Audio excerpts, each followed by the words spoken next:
দর্শক, আমাদের বাংলাদেশ লাইভ আপনারা সকলকে স্বাগত।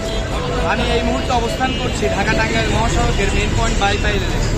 আপনারা আমার পিছনে ইতিমধ্যে দেখতে পাচ্ছেন ঈদযাত্রার আনন্দ ভাগাভাগি করার জন্য নারীর টানে ঘরে ফেরার উদ্দেশ্যে কিন্তু রওনা দিয়েছে।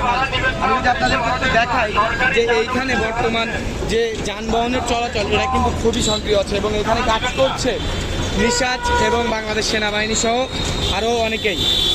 তো আমি আপনাদেরকে যদি একটু দেখানোর চেষ্টা করি আমার পেছনে বর্তমান যে অবস্থান, ঈদকে সামনে রেখে দেশের বিভিন্ন প্রান্তে মানুষ তাদের গ্রামের বাড়ির উদ্দেশ্যে রওনা হয়েছে। তবে অন্যান্য সময়ের মতো এবার মহাসড়কে নেই কোনো যানজট, পুরো সড়ক একেবারে ফাঁকা এবং যান চলাচল স্বাভাবিক রয়েছে। আমরা দেখতে পাচ্ছি যানবাহনগুলো খুব সহজেই গন্তব্যের দিকে এগিয়ে যাচ্ছে। এতে করে যাত্রীদের ভোগান্তি অনেকটাই কমেছে এবং তারা স্বস্তির সাথে যাত্রা করতে পারছেন। তবে এর মাঝেও আরও একটি অভিযোগ সামনে এসেছে। অনেক যাত্রী বলছেন পরিবহন থেকে অতিরিক্ত ভাড়া আদায় করা হচ্ছে, নির্ধারিত ভাড়ার চেয়ে বেশি নেওয়ার অভিযোগ করেছেন যাত্রীরা। তো আমি এখানে আপনাদেরকে একটু দেখাতে চাই যে নিশাচের যে কর্মীরা এখানে কাজ করছেন, আমরা তাদের সাথে একটু কথা বলার চেষ্টা করব যে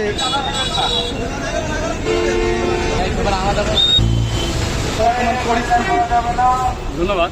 আপনারা জানবেন আজকে থানা নিরাপদ সড়ক চাই আমরা সপ্তাহখানিক যাবৎ নবীনগর বাইপের কার্যক্রম পরিচালনা করছি। আমরা আপনার পল্লীবিদ যানজট সৃষ্টি হয়, নবীনগর যানজট সৃষ্টি হয়, এটা পরিচালনা করছি। এখন আমরা বাইপেলে কিছুদিন যাবৎ 2 দিন ধরে আপনার একটা সিন্ডিকেটের কারণে অতিরিক্ত ভাড়া হচ্ছে। সেই কারণে আমরা আজকে ক্যাম্পিং করলাম, মাইকিং করলাম, কাউন্টার ট্রেন করলাম যে স্বাভাবিক ভাড়া জানি নেয়, সরকারি রেট অনুযায়ী জানি ভাড়া নেয়। কোনো সিন্ডিকেট, কোনো চাঁদাবাজ সিন্ডিকেট যদি হয় সরকারকে জানান, আমাদের নিরাপদ সরকার জানান, আমরা প্রয়োজনে সরকারকে জানাবো, প্রশাসনকে জানাবো। অতিরিক্ত ভাড়া নেওয়া যাবে না, সরকারের অনুযায়ী ভাড়া নিতে হবে। আর যারা সিন্ডিকেট করতেছে তাদের বিরুদ্ধে আমরা মাইকিং করেছি, কোনো চাঁদাবাজকে জানি চাঁদাবাজি না করতে পারে, কোনো চাঁদা জানি না দেয়।